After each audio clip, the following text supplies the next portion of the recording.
గర్భిణులు, చిన్నారుల్లో పోషకాహార లోపాన్ని నివారించే లక్ష్యంతో కేంద్ర ప్రభుత్వం దేశవ్యాప్తంగా పోషణ్ అభియాన్ కార్యక్రమాన్ని అమలు చేస్తోంది. ఇక ఇందులో భాగంగా పోషణ్ పక్వాడాను నిర్వహిస్తున్నారు. కరీంనగర్లో పోషణ్ పక్వాడాపై దూరదర్శన్ యాదగిరి ప్రత్యేక కథనం ఇప్పుడు చూద్దాం.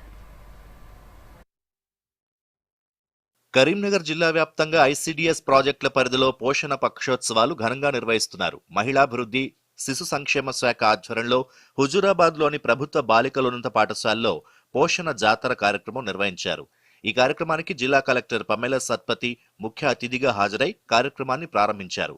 పోషణ జాతరలో భాగంగా సీమంతాలు, అన్నప్రాసన కార్యక్రమాలు నిర్వహించారు.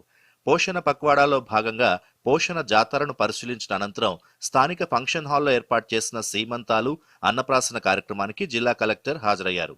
25 మంది గర్భిణీలకు సీమంతాలు నిర్వహించారు. చిన్నారులకు అన్నప్రాసన చేశారు. ఈ సందర్భంగా కలెక్టర్ మాట్లాడుతూ పోషణ్ పక్వాడాలో భాగంగా ఈ నెల 22 వరకు పోషకాహార ప్రాధాన్యతను తెలిపే కార్యక్రమాలు నిర్వహించాలని అధికారులకు సూచించారు. కరీంనగర్ జిల్లా సంక్షేమ శాఖ అధికారి సబిత దూరదర్శన్తో ప్రత్యేకంగా మాట్లాడుతూ జిల్లా వ్యాప్తంగా ఈ నెల 8 నుండి 22 వరకు పోషణ పక్షోత్సవాలు నిర్వహిస్తున్నట్లు తెలిపారు. సీమంతాలు, అన్నప్రాసన కార్యక్రమాలను నిర్వహిస్తూ పిల్లల ఎదుగుదల పట్ల అవగాహన కల్పిస్తున్నట్లు తెలిపారు. కేంద్ర ప్రభుత్వ ఆదేశాల మేరకు ఈసారి ముఖ్యంగా 4 అంశాలపై ప్రత్యేక అవగాహన కల్పిస్తున్నట్లు చెప్పారు. పోషణ పక్షోత్సవాల్లో భాగంగా ఏప్రిల్ నెలలో మనము 8వ తారీఖు నుంచి 22వ తారీఖు వరకు కూడా దేశవ్యాప్తంగా జరుగుతున్న పోషణ అభియాన్ కార్యక్రమాల్లో భాగంగా కరీంనగర్ లో కూడా జిల్లా యంత్రాంగం, జిల్లా కలెక్టర్ గారి ఆధ్వర్యంలో పెద్ద ఎత్తున వివిధ రకాలైన కార్యక్రమాలను చేపట్టడం జరిగింది. మనం గర్భిణీ స్త్రీలకి శ్రీమంతం కార్యక్రమం, ఒక 25 మంది గర్భిణీలకు శ్రీమంతం కార్యక్రమము, అదేవిధంగా పిల్లలకి అన్నప్రాసన కార్యక్రమాన్ని కూడా కమ్యూనిటీ బేస్డ్ ఈవెంట్స్ లో భాగంగా పెద్ద ఎత్తున హుజూరాబాద్ ప్రాజెక్ట్ ఆధ్వర్యంలో ఈ రోజు కరీంనగర్ జిల్లాలో ఏర్పాటు చేయడం జరిగింది.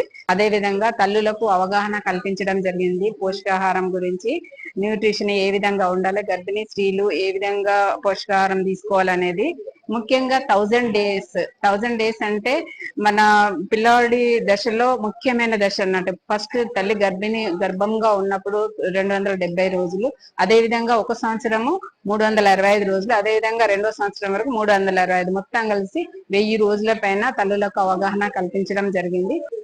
అంగన్వాడీలో రోజు వెళ్ళి చక్కగా అన్నం తిని హిమోగ్లోబిన్ పరిస్థితి కూడా బాగా పెరిగింది. రోజుకు ఎగ్ తీసుకోవడం వల్ల మంచి ఐరన్ అన్ని అందిస్తున్నారు మేడం వాళ్ళు. చాలా సంతోషంగా ఉంది. మాకు పాలు, కోడిగుడ్లు, రోజు అన్నం, కందిపప్పుతో అన్నం, ఆకుకూరలు అన్ని అందిస్తున్నారు.